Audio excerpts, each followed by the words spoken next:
Olá, eu sou o Padre Air José e mais uma vez, mais um dia a gente está aqui conversando com você sobre a Palavra de Deus. E ainda estamos refletindo sobre vários versículos de Mateus, Lucas, João. Hoje, de maneira especial, nós temos o versículo do Evangelho de Lucas, aliás, uma citação do Evangelho de Lucas, que vai nos ajudar a entender um outro lado, eu diria uma outra visão de Deus sobre a vida de cada um de nós. Por que isso? Porque às vezes nós temos uma dificuldade imensa, eu diria grande mesmo, de compreender como que a ação de Deus se faz na nossa vida. E claro, nós não estamos aqui para dar uma receita de como viver bem, entender essa vontade de Deus ou a participação de Deus na nossa vida. Não estamos aqui para te dar uma receita pronta, mas para dizer que a palavra de Deus, ela pode nos ajudar a buscar algumas referências. E a gente vai buscando referências quando nós, de uma certa maneira, aparamos as arestas das coisas que nós temos e que nos dificultam não só de entender a palavra de Deus, mas como atualizá-la na nossa vida. E hoje, de maneira, a gente entende simples, a gente vai buscar um trecho em que Jesus prega na sinagoga, prega junto com os seus. Acontece que por ciúme, por inveja, algumas pessoas dos grupos, dos que mais podiam, dos poderosos naquele tempo, dos sacerdotes, dos fariseus, acabam achando que Jesus não está indo de acordo com o plano de Deus. Como se Jesus estivesse falando apenas de si mesmo e esquecendo do anúncio daquilo que o próprio Deus havia dito ou pensado para o seu próprio Filho. E uma das coisas importantes em tudo isso é que, para minar a palavra ou a verdade daquilo que Jesus estava dizendo, o que eles fizeram? Eles procuravam, melhor dizendo, colocar algumas coisas que iriam contra o próprio Jesus. Uma delas, por exemplo, olha, não é esse aí Jesus que é filho de José, aquele carpinteiro, aquele homem pobre, simples, que ninguém conhece? Não é ele o filho de Maria, aquela senhora simples e pobre que está ali? Como é que ele pode achar que tem essa unção do Espírito Santo para curar, para proclamar a boa nova? Quem ele pensa que é? E a partir disso, estes grupos vão fazendo com que a palavra de Jesus, de fato, seja, eu não diria ignorada, mas que as pessoas começaram a pensar um pouco mais sobre aquilo que Jesus estava dizendo. Não que elas estivessem concordando com aquelas autoridades, mas elas estavam ouvindo aquilo que eles estavam questionando a Jesus. Ah, será que ele tem de fato o poder para fazer tudo isso?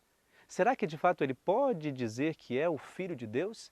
Será que isso não é uma blasfêmia da parte dele, que era de fato naquela época um crime grave, você dizer que era Deus ou Filho de Deus? Por isso a nossa reflexão de hoje quer nos ajudar a entender todas essas coisas, dizendo assim, olha, às vezes nós acabamos fazendo a mesma coisa. Quando eles fizeram isso com Jesus, chegaram ao ponto de procurar matar a Jesus e expulsaram-no para fora daquele lugar.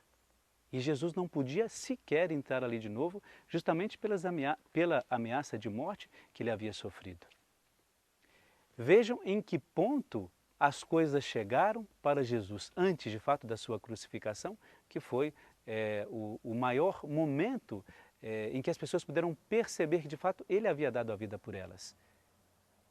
Mas foi ameaçado porque falava o bem.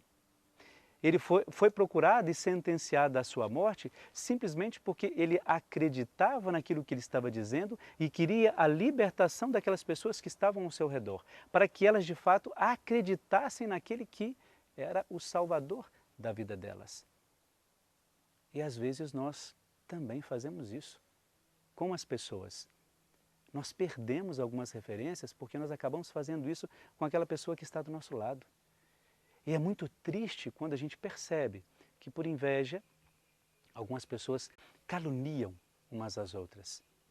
É muito triste quando a gente percebe que por ciúme a gente acaba denegrindo a imagem daquela outra pessoa perante os outros.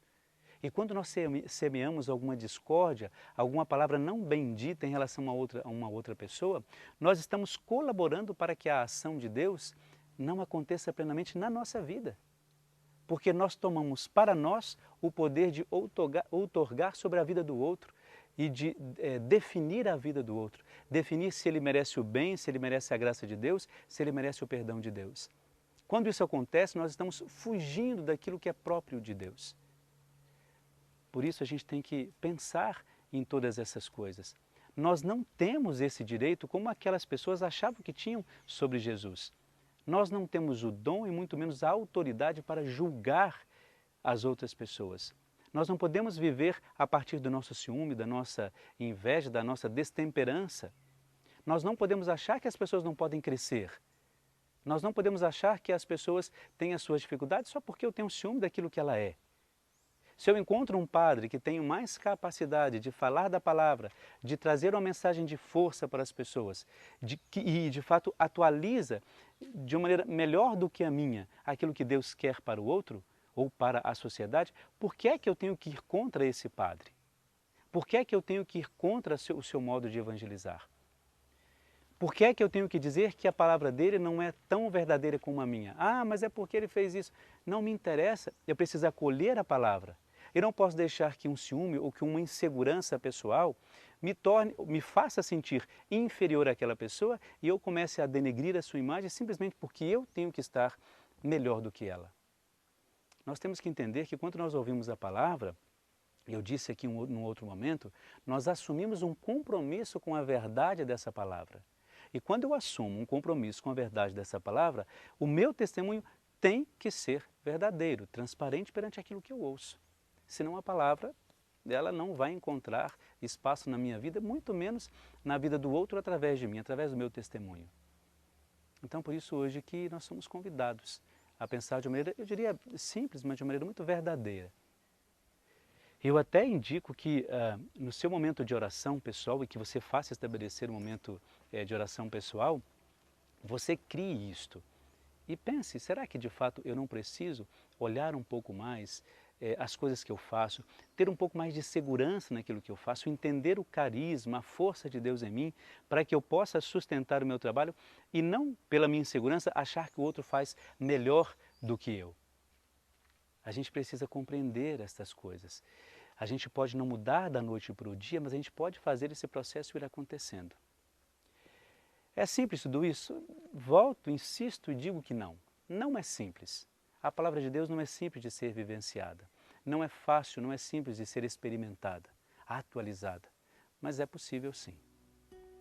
Então por isso traga essa reflexão de hoje. Peça a Deus que você não viva o ciúme, que você não viva a discórdia, que você não viva a inveja, que você não viva a destemperança, que você seja mais seguro da sua fé. Aquilo que Deus pode realizar no outro, Ele também pode realizar em você. É só encontrar de fato o lugar, o caminho, a maneira certa, o equilíbrio para que esta palavra de fato se faça presente na sua vida. A bênção de Deus Todo-Poderoso, o Deus que é Pai, Filho e Espírito Santo. Amém.